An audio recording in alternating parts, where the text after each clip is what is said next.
Hello and welcome to this tutorial about options to easily spell check your Microsoft project file.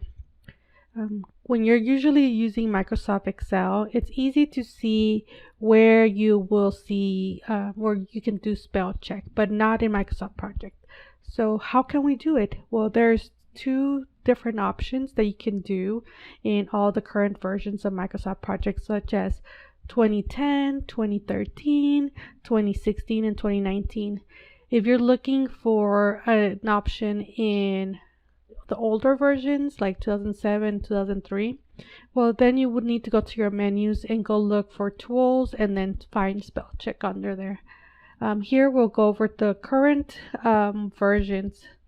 So one of the ways to do it is to do F7. So you can't really see me doing it on the computer, but there's the F7 button on your keyboard. I added some misspellings to my schedule. That way you can go ahead and see what are the, how it works. So I'm just going to click F7. Well, first I have to focus there, F7. And it says that it has finished spelling the spelling in this project. So let's put a misspelling in there. I thought I had, but I guess I hadn't. So let's see. Okay, so I have two misspelled words. So the second way to go about it, to do it, is to actually go to project in the ribbon.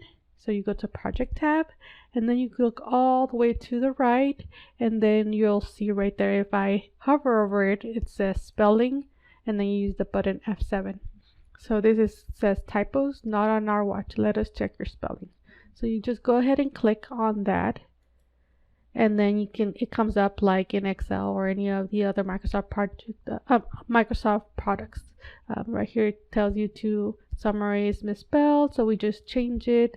Milestone is misspelled, so it's not milestone. We want to change it to milestone. So then we just change, and then our project has finished checking the spelling in this project.